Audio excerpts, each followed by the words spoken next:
adolescence, ça ressemble à quoi? Toute seule. Toute seule? Ouais. Donc, souffrance physique énorme. T'es différent. À quel âge t'as arrêté de grandir? Comme n'importe qui, c'est pas que j'ai arrêté, c'est que j'ai grandi beaucoup, beaucoup plus lentement que tout le monde. OK. Donc, disons, à l'âge de 10 ans, j'avais l'air d'un gars de 5 ans. Donc, c'est ça. Bon, ma question, c'est... Moi, je mesure 6 pieds 2. Tu mesures un peu moins que moi. Moi, ma grandeur a toujours été un avantage, à part pour s'habiller, dire quelques fois, mais la grande majorité, c'est un avantage. C'est quoi vivre avec ton handicap? Devoir s'ajuster au monde normal, je peux le dire même. As-tu des exemples? Juste aller à l'épicerie. Tu veux quelque chose en haut, il faut t'apprendre à grimper pour prendre la chose en haut. Ou demander à quelqu'un. Mais là, il faut que tu pèses sur ton orgueil, qui est plus difficile. Bref, est-ce que vous pourriez m'aider à aller chercher la canne que tout le monde est capable d'aller chercher? Ouais. On se sent pas super cool quand tu es adolescent, puis... c'est ça. J'ai le corps d'un enfant de 8 ans, mais je pense comme... OK. On se fait-tu écœurer? Écœurer, c'est dur à dire. J'avais des amis, court laps de temps, qui, oui, eux, c'est ça qu'ils ont fait, m'ont écœuré à tel point que j'ai dit plus d'amis. Mais à part ça, c'est plus... je vais faire attention parce que je sais qu'il y en a qui ont des jeunes, mais les jeunes, la première réaction, c'est un nain. Donc, dans ce sens-là, mais c'est pas qu'il écœure, mais c'est quand même... il est différent. Regarde, papa, il est différent. Non, tu comprends pas, il est différent. C'est ça. C'est ça.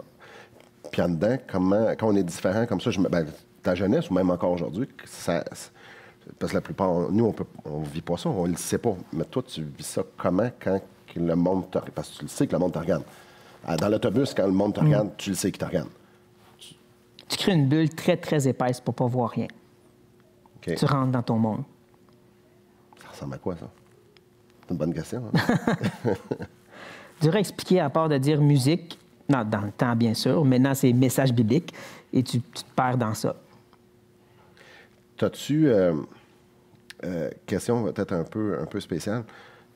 T'as-tu lié ton identité avec qu'est-ce que tu ressemblais? Non. Honnêtement, pas du tout. OK. Pour toi, je suis nain et Martin, c'est tout à fait différent. Est-ce que tu avais l'impression que les gens portaient plus attention à l'handicapé nain que Martin? Oui, c'est ça. C'était... autant mes parents que n'importe qui, c'est tu es une petite personne qui est aussi appelée Martin, qui est aussi un homme, et ainsi de suite. Puis là, en dedans, la petite personne, il y a quelqu'un qui fait « Ah non, oui, c'est ça. Je suis un homme qui s'appelle Martin, qui est... Ah oui, en passant, un nain. Un nain. OK. C'est fâchant? Oui, certainement.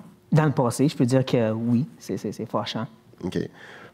Fait que j'imagine, évidemment, tu sais pas c'est quoi grandir à l'école, tout ça, dans un corps normal, mais t'as pas eu une adolescence super cool, si je me souviens bien. Non, c'est ça, c'est sûr. OK.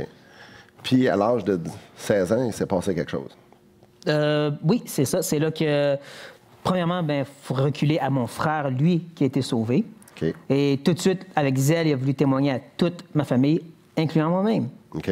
Donc, pendant 5 ans, il m'invitait à l'église. Pendant 5 ans, il me prêchait l'Évangile. Pendant 5 ans, j'étais à l'église, je ne sais pas pourquoi. Parce que, honnêtement, je me rappelle de rien, qu'est-ce qui était prêché. Mais un jour, ça a fait un déclic. Un jour, il prêchait pour la 150e fois. J'ai calculé. Non. 150e fois. L'Évangile. Et là, c'était comme Christ sur la croix qui me regardait et disait « Je suis mort pour toi ». Là, j'ai demandé au Seigneur de me sauver. OK. Et à partir de là, le reste de l'histoire est belle. Non. Ben là, je pensais que quand on est chrétien, tout était beau. Ah. Il était décevoir, non? Non? OK. Fait que, OK, comment la santé, à 16 ans, la santé ressemble à quoi? 16 ans, je suis honnêtement dans une situation où tu dirais que ça va être le mieux après. Non, c'est les pires qui s'en viennent après ça, dans les opérations. OK. Donc, oui. Vas-y. J'allais dire, c'est parce que une des deux jambes, le processus, ils ont essayé quelque chose de différent, qui a fait en sorte qu'une des deux jambes était plus courte que l'autre. Donc, il a fallu qu'ils brisent l'os et l'agrandissent, me gardent dans un appareil qui allait le garder solide pour marcher dessus pendant 9 mois environ, pour permettre à l'os de regrandir. OK. T'es chrétien. tu souffres, tu es pas mal petit. Ça se passe quoi dans ton cœur? Comment je peux dire? Au début, c'est je vais continuer à être dans le monde pour faire plaisir, pour oublier la souffrance. Oui, en tant que chrétien, quand même dans le monde en train de me faire plaisir. OK. Jusqu'à temps que Dieu dise, tu sors de là, tu t'en viens avec moi. Donc, tranquillement, Dieu me montre comment il est meilleur que les choses du monde. Tranquillement, très, très longuement. OK. Puis là, ta vie, tu vas à l'église, tu sers à l'église, t'évangélises. Martin aime beaucoup parler du Seigneur Jésus-Christ aux perdus dans la rue et tout ça. En dedans, ça va-tu bien? Ah non, certainement pas. Et émotionnellement, je suis dépressif, suicidaire, constamment en train de vouloir mettre fin à ma vie. Et en même temps, d'avoir aussi, comment je peux dire ça, je suis autoflagelleur et des fois, physiquement, je l'ai fait. Réellement, je me suis frappé la poitrine, me disant je suis horrible, un horrible pécheur, je suis dégueulasse, et d'autres histoires qui ne vaut pas la peine d'être mentionnées. Mais Jésus, là-dedans, t'es chrétien. Quand Oui. ça arrive, t'es chrétien, là. Il est le seul recours à lequel je continue à revenir, désirant qu'il me lave, désirant qu'il me relève. Fait que tu plantes, le Seigneur te relève, tu plantes, le Seigneur te relève. Puis le processus de gestion de souffrance interne, physique, rejet, isolement, puis tout ça, comment le Seigneur t'a apporté à te reposer sur lui? En me montrant à quel point que ces choses-là sont complètement inutiles. Enfin, en montrant que toute cette douleur qui est si terrestre et momentanée ne va rien être comparée à ce qui s'en vient. Tu le sais, tu te le dis, tu te le fais prêcher, mais c'est une autre chose quand Dieu te le fait, qu'il met sa main sur le bobo, comme on dit, puis qu'il travaille à tel point que tu dis « OK, je suis tanné d'avoir mal. Ouais, c'est ça, viens ton ciel maintenant. » C'est ça qui compte. Donc, pour toi, la souffrance, c'est un chemin. Ce que Dieu t'a montré, c'est un chemin vers le ciel. Oui. OK. Mais à partir quand tu as compris ça, là, ça a bien été après. Non. Parce que là, tu as compris. Oui, compris. Je suis en train de le comprendre encore maintenant, donc je l'ai compris, non. Je suis en train de le comprendre. C'était quoi les 10 dernières années? C'est un peu la mise en contexte, puis qu'est-ce que le Seigneur te continue à te 10 montrer? dernières années. Je vais être franc avec vous. J'ai eu certains esclavages, qui ne vaut pas la peine d'être mentionné, je trouve. Et à un certain point, Dieu m'a finalement m'a convaincu de tout enlever. Littéralement, là. Télévision, ordinateur, garde, t'enlèves tout, comme ça, il va juste avoir moi. Pendant cette année, je rencontre ma future épouse. On se marie et je me rends compte qu'elle est encore plus suicidaire, dépressive que moi.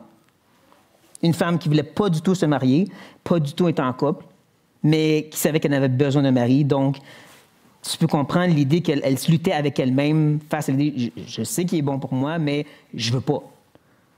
Et qui se déteste elle-même. Donc, plus qu'elle n'est pas une bonne femme, si je peux dire même, plus qu'elle s'haït, plus qu'elle recule et refoule, et moi qui essaie le mieux que je peux d'être là pour elle pendant les 8 dernières années. Donc, toi, tu as vécu, tu as tes propres, en dedans, propres douleurs émotionnelles. Tu vis avec celle de ta femme, ce qui est une torture, pas nécessairement apporter ça en tant qu'un mari aimant. OK. Ça t'arrive-tu souvent de dire pourquoi, Seigneur, ça t'arrive-tu? Ah, certainement, oui. La première année, surtout, parce que la première année, c'était vraiment, je veux pas être marié avec toi et je vais te montrer à quel point que je veux pas. Ça, c'était elle envers toi ou toi envers elle? Elle envers moi. Okay. Elle envers moi. Finalement, j'ai vraiment compris que c'était pas ça, c'était plus, je me déteste et je vais te repousser et je vais voir si tu vas quand même t'en aller, que par la grâce de Dieu, je n'ai pas fait. Mais à travers ce temps, bien sûr, Seigneur, je ne mérite pas ça. Je sais que je ne mérite rien, mais quand même, pas de se faire traiter comme ça. Jusqu'à temps qu'il y ait un déclic qui fait que, oui, tu le mérites. Parce que tu es un pécheur. Et c'est pas l'idée de mériter, c'est plus l'idée « fais-moi confiance ». Et c'est là qu'on dirait que son cœur aussi a changé, au moins en partie. OK, fais-moi confiance. Fait que toi, ta vie, il n'y a rien de normal. Tu es marié avec quelqu'un que c'est vraiment, vraiment, vraiment difficile. Là où est-ce que la plupart du monde vont sombrer, il y a quelque chose que le Seigneur t'a mentionné, fais-moi confiance. Ça a l'air de quoi faire confiance à Dieu? Comment tu as fait pour en arriver à faire confiance à Dieu? encore, je suis encore en train d'apprendre ça, premièrement, avant toute chose. Ouais. Mais je te dirais, c'est... Comment je pourrais te dire? Dieu continue à t'éprouver et te mettre dans des situations où il teste, pas dans le sens examen où tu vas voir si tu vas un A ou un B, mais plus dans le sens, je vais te mettre dans le feu puis ça va sortir le mal qui est là. Je vais te mettre dans une situation, tu vas voir que tu ne me fais pas confiance et je vais travailler ça jusqu'à temps que tu me fasses confiance. Quand Pierre dit l'épreuve de la foi purifie, c'est de ça que tu es en train de parler. Ouais. Bref, dans nos vies, ce que tu es en train de me dire, c'est que dans nos vies, on a plein de choses qui se déplaisent au Seigneur, des habitudes, des choses. Puis le Seigneur a permis des difficultés qui sont extrêmes de mon point de vue, puis probablement de tout notre point de vue, pour te pointer ça. Fait que, si je comprends bien, à la place de dire de lever le poing, tu dis « OK, tu essaies de me parler. » En fait, il t'a ouvert les yeux sur ton cœur plus que... Il les a pas juste ouverts, il les a carrément arrachés ouverts. Tu vas voir. OK. Je pense que c'est pertinent. C'est quoi ta relation avec la Bible? C'est ma seule source. Honnêtement, même quand j'étais dans le monde, dans les 3 premières années de ma vie chrétienne, c'était quand même lecture et prière.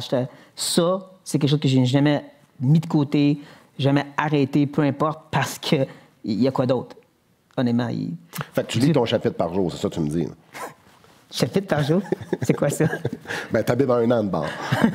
C'est quoi ça? OK. Bref, tu vas te réfugier en Dieu de longues heures. Puis Dieu te parle, Dieu te console, Dieu te dirige, puis Dieu te déchire, te brise en 10 000 morceaux. Oui. Amen. Et toi, tu dis, Seigneur, continue. Oui. Oui, c'est ça. Comme tout le monde, comme d'ailleurs toutes nous autres. Là.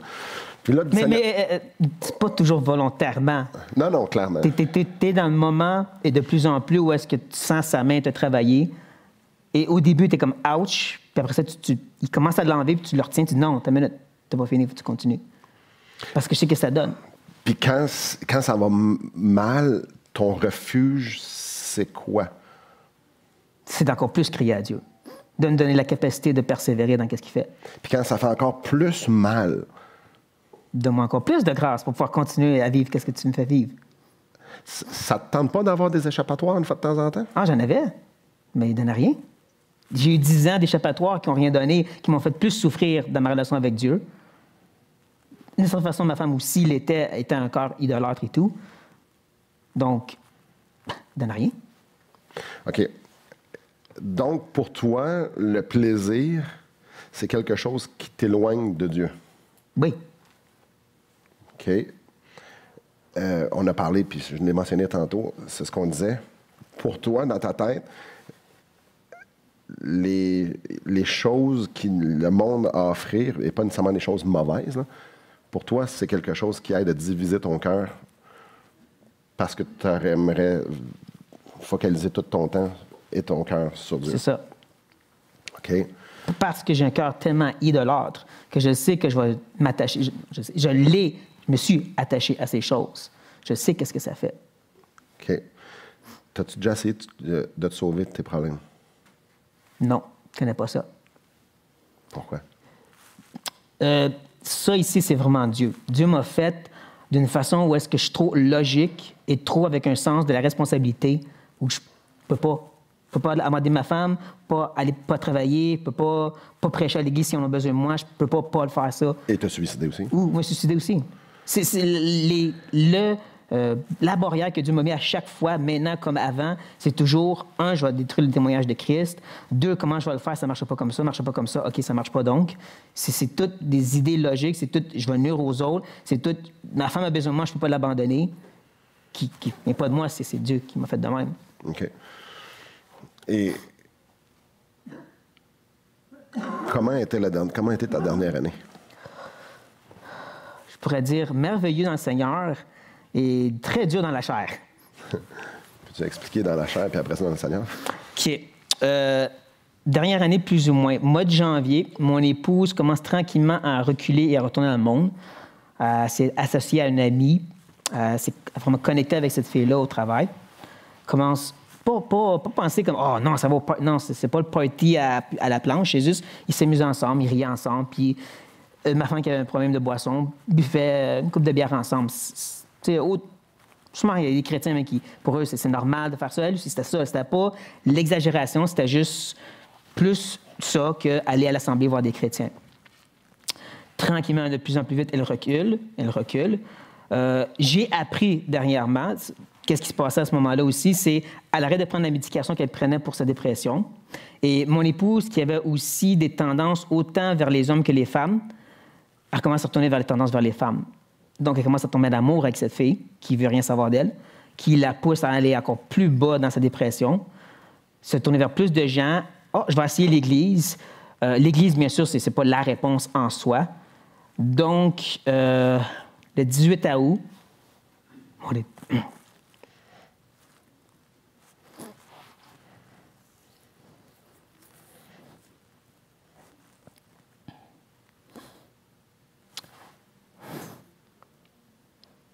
mon épouse a mis fin à sa vie.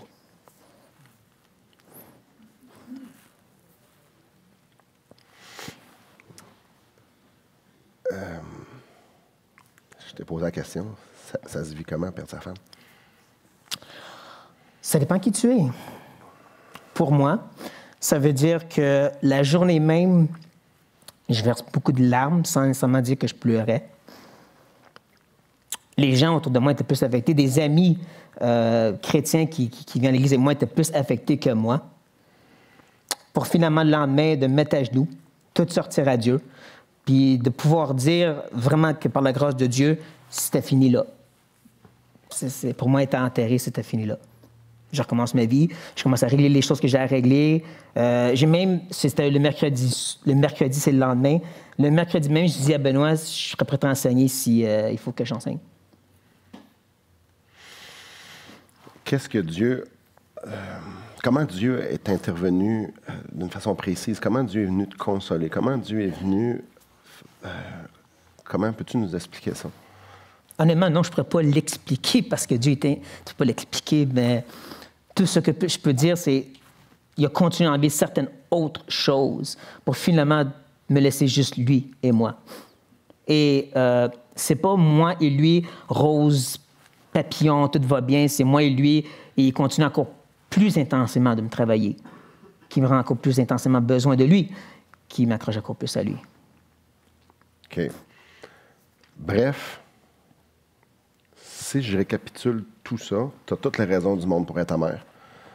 Tu as toutes les raisons du monde pour que ça n'aille pas bien. Tu as toutes les raisons du monde, d'un point de vue charnel, de dire c'est fini. Mais encore, il y a quelque chose qui te tient, il y a quelque chose qui t'encourage, puis il y a quelque chose qui remplit ton cœur. Quelqu'un. Tu m'as dit, je ne veux plus rien d'autre. Parce que j'ai trouvé quelqu'un. Mm-hmm. Peux-tu m'expliquer ça? Peux-tu nous expliquer ça? Wow. Pas pire, hein? J'ai la misère au moment à comprendre, donc l'expliquer, c'est une autre affaire. Je veux dire, il me semble que c'est comme une des règles quand tu enseignes. C'est sûr de le comprendre avant de l'enseigner. Mais tout ce que je peux dire, c'est comme je n'arrête pas de mentionner, c'est je reconnais que tout ce qui est souffrance, tout ce qui est difficile, me rend juste plus dépendant de Dieu. Honnêtement, ce que je dirais, c'est comme je t'ai dit, c'est la théologie qui a sauvé ma vie. C'est le fait de connaître qui est Dieu, comment Dieu fonctionne, comprendre qu'est-ce qu'il veut, qui m'aide maintenant. De comprendre que Dieu est absolument souverain sur toute chose et que toute chose vient de lui, même si on pense que c'est mal, ça vient de lui, c'est lui qui l'a envoyé, il fait quelque chose avec ça, pas besoin de le comprendre, qui fait en sorte que même si je souffre, je sais que c'est lui, je suis capable de dire c'est ta main et je suis content que c'est ta main. Donc, c'est une vie de souffrance où ce que Dieu se révèle à toi, où est-ce que tu dévores sa parole, que tu passes des longues heures à le prier, en soumission à lui, qui t'amène toujours et encore plus à dire « Fais ce que tu veux, c'est correct. » Oui. Je te pose une question, puis ça va... Je sais la réponse, pour ça je lui pose la question. Tu changerais-tu quelque chose? Non. Pourquoi? Quand je suis maintenant avec Dieu. Humainement parlant, je dirais oui. Humainement, On change tout ça. On change tout ça. Ça recommencer à zéro. Mais non. OK. Pourquoi aujourd'hui, parce que tantôt, avant que vous arriviez, on priait, pourquoi aujourd'hui tu es capable de louer le Seigneur de tous les sujets qu'on vient de parler, même le dernier, pour ta femme? Comment tu fais pour louer le Seigneur là-dedans? Je peux donner la réponse simple. C'est Dieu. OK, là, je vais prendre la réponse compliquée. Réponse compliquée. Ou expliquée. Comment tu fais arriver... Parce qu'il y a des gens qui souffrent. Comment qu'on fait pour arriver là? Ils te regardent, puis ils font... Ouais, mais... Toi, tu es un gars ordinaire ou tu es un gars extraordinaire? Non, moi, je ne rien du tout. Bon, parfait.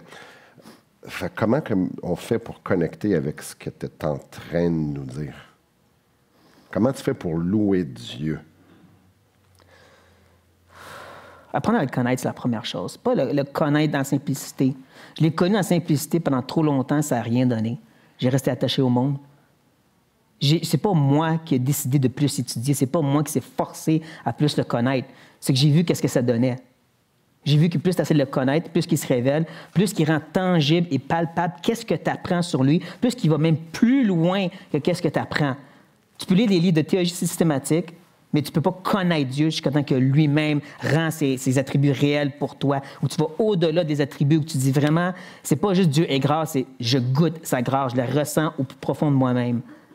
Donc, c'est pour ça ma réponse facile, c'est Dieu. Si la réponse qui peut vous aider, c'est cherche Dieu. Efforce-toi de vraiment connaître Dieu. Prends pas à la légère l'importance de vraiment approfondir qui est ce Dieu. OK. Quand tu cherches Dieu, ton état de cœur, ton état d'esprit, c'est quoi? Dieu est tout. Dieu est ce qui compte. Dans le sens, OK, tu approches l'abîme. C'est quoi ton approche alors que tu approches l'abîme? Je ne sais pas si tu comprends ce que je veux dire. Pas 100%. OK. Et quand je lis le Journal de Québec, toi, c'est le Journal de Montréal, quoique je ne le lis pas vraiment, mais bon, je veux avoir de l'information. Peu importe c'est quoi, je veux me divertir en quelques endroits. OK, quand je lis l'abîme, je cherche quelque chose. Toi, quand tu lis ce livre-là, tu cherches quoi? Dieu. Je veux que Dieu se dévoile à moi. Je veux que Dieu enlève le rideau. Je veux voir qu'est-ce qu'on ne peut pas voir d'ici. Pour comprendre. Pas pour comprendre, non, pour expérimenter Dieu. Moi, je ne veux pas comprendre. Comprendre, je ne suis pas intelligent, sérieusement. Là, je sais que les gens y pensent, mais non. J'ai pas de comprendre. Je veux expérimenter Dieu. Tu veux expérimenter Dieu. OK. Et ce que tu as compris, puis je reprends, ce que tu as compris, c'est expérimenter Dieu avec une vie comme tout le monde. Ça ne marche pas ensemble. Ça, c'est vrai. Ça, absolument. Ça, c'est une chose que je peux vous dire, c'est oublier cette idée un petit peu de pas si pire, c'est pas si pire. Non, désolé, non. Vous voulez Dieu, comme je vais dire tantôt un message, c'est faut que tu sois prêt à vraiment tout perdre. Parce que c'est vraiment Dieu ou le monde, mais c'est pas les deux. OK. Et comment tu envisages le futur? Avec Dieu. Oui. Parce que là, tu n'as pas tout perdu, mais tu n'avais pas la santé, tu n'avais pas la vie normale, tu avais une femme. En fait, tu as comme perdu beaucoup de choses. Tu n'as pas tout perdu, mais Dieu t'a laissé la vie encore. Oui. C'est quoi demain? C'est quoi? Comment? Avec Dieu, c'est quoi? Avec Dieu.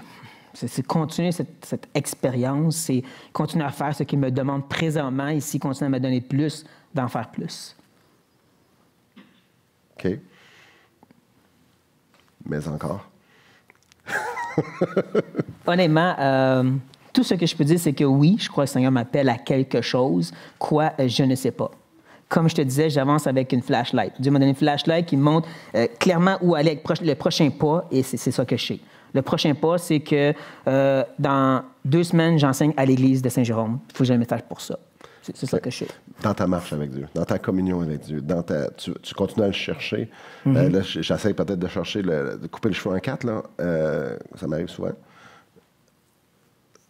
c'est parce que tu parles d'une façon qui, pour toi, c'est tout à fait normal. Pour moi, ça l'est. Non, je sais. Pour moi, ça ne l'est pas pantoute. Et pour moi, je veux que ça soit... Je veux comprendre pour moi d'une façon tangible. Tu dis, toi, demain matin, tu te lèves, tu vas tout seul. Tu vas te réveiller demain. Oui. Ta vie ressemble à quoi? OK. Une journée normale, pour moi, c'est... désolé si ça semble bizarre, mais je me lève à 2 heures du matin pour passer du temps avec le Seigneur, pour m'appliquer à des choses comme étudier ou lire, un des centaines et centaines de livres que Dieu me met à cœur de lire. Ensuite, tu pars. Dans le train, tu continues à lire et ou étudier. Tu vas 1 heure de train par jour. Oui. 2 heures. Aller et retour. Ouais. Le temps que je marche, ça va d'écouter des messages, parce que aussi, il faut que tu marches rendu à Montréal. Pour ensuite aller travailler, que j'essaie de le plus possible rester en contact avec le Seigneur, priant pour les gens, les situations qui se passent autour de moi. Ensuite, en revenant, la même chose, des messages, des livres, pour arriver à la maison, puis continuer. Étudier. Oui, mais la vie normale, là. Là, tu vires fou avec tout ça, là. Mais ta vie normale, c'est quoi? Bien, je suis fou. je sais que je suis pas normal. Désolé, là. Non, sois pas désolé. C'est correct. C'est correct. Bref, le titre du mois, c'est « Vivre une vie entière pour Christ ». Regardez pas à moi pour ça, là. Pensez pas que c'est ça que je fais. J'essaie le mieux possible. Non, excuse-moi. Non. Dieu fait en sorte que je fasse ce que lui veut que je fasse. C'est plus que je vais aller. C'est-à-dire que je vis entièrement pour Christ. Non, mon cœur est encore pécheur. OK. Oui, j'en doute pas. Tous les gens qui sont venus depuis c'était le 4e, il y avait tous des dénominateurs communs. Une passion pour la parole. Ils louent le Seigneur beaucoup. Une vie de prière. Puis, ils disent oui à Dieu. Dire oui à Dieu. Dieu, tu veux que je fasse ça? Oui. Tu veux que je subisse ça? Le premier avait le cancer du cerveau. Oui, OK, c'est correct. Ben oui, je ne veux pas ça autrement. Est-ce que tu vois, quand tu vois les gens lutter contre ce que Dieu veut pour eux, qu'est-ce que tu dis à ces gens-là? Qu'est-ce que tu me dis? La première chose que je dirais, c'est que je les comprends, parce que moi aussi, je continue à résister. J'ai toujours résisté, je suis un pécheur. La première chose que je leur dirais, c'est que tu es un pécheur, reconnais ça. On va toujours résister, les meilleurs chrétiens, on va toujours résister à la volonté de Dieu. C'est qui qu'on est. Premièrement, ne va pas t'apitoyer sur ça, parce que tu ne vas jamais dire oui à Dieu. Dieu va t'amener à dire oui. De là de penser que Dieu est absolument souverain sur toute chose, même tes désirs et tes pensées. Et ensuite, je dirais, agis comme Dieu te guide. Laisse Dieu te guider, laisse Dieu t'aider et agis. Fais-le, tombe, recommence. Fais-le, retombe plus fort, recommence encore. C'est ça que je dirais. Et les gens qui souffrent, qui sentent débordés, il y a du monde qui t'écoute un matin qui sont justement dans ce puits-là, qui se sentent submergés par les souffrances. On a vu que toi, Dieu, il a pris toute ta vie, tu as 37 ans, tu as pris les 37 années pour t'emmener là. Puis il y a eu des hauts, il y a eu des bas. Il y a des gens qui t'écoutent un matin, puis ça leur fait mal, en dedans ou physiquement. Tu leur dis quoi? Crie à Dieu. Mais pas juste demande-lui, puis après ça va te coucher. Il y a des gens qui priaient toute la nuit parce que Dieu devait répondre. Jacob est un bon exemple de ça. Tu as besoin de quelque chose, lâche pas Dieu. C'est ça que la Bible dit. Tu n'es pas guéri, continue. Tu as encore mal, continue. Si tu veux un de mes secrets, c'est ça, je lâche pas Dieu. Jusqu'à temps que tu sois guéri ou jusqu'à temps qu'il me donne la paix ou qu'il me guérisse ou peu importe ce qu'il veut faire, jusqu'à temps que Dieu intervienne, jusqu'à temps qu'il déchire la réalité puis qu'il rentre dans ma vie. Je ne vais pas lâcher avant ça. Donc, ton conseil, c'est crie puis lâche pas. Ouais. Puis crie, puis cherche, puis crie. Ça, c'est le conseil qui vient d'un gars qui sait ce que tu fais pour arriver à pouvoir louer Dieu, même dans des souffrances extrêmes. Oui. OK. J'ai pas d'autres questions. J'en ai encore 8 millions, mais je vais arrêter. OK. Tu peux-tu prier? Il reste 3 minutes. Est-ce qu'avant de faire ça, prier 3 minutes? On va essayer.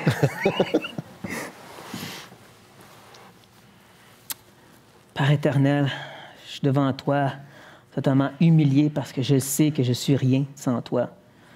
Honnêtement, on n'est pas ici pour parler de qu'est-ce que j'ai fait ou qu'est-ce qu'il faut faire. On est ici pour toi, pour demander ton aide, ta supplication envers ceux qui souffrent. Te demander de vraiment les motiver, te demander de changer les vies, te demander d'intervenir dans toute ta puissance et ta magnificence. Je te demande qu'ils oublient ce que j'ai dit et qu'ils se concentrent juste sur toi, Seigneur. C'est juste toi qui compte, par-dessus toute chose. Fais un gros ménage dans qui qu'on est et qu'est-ce qu'on est, Père. Que toute eau jaillissante puisse vraiment bien nous purifier. Et que toi seul sois le grand gagnant en tout temps. Amen. Amen.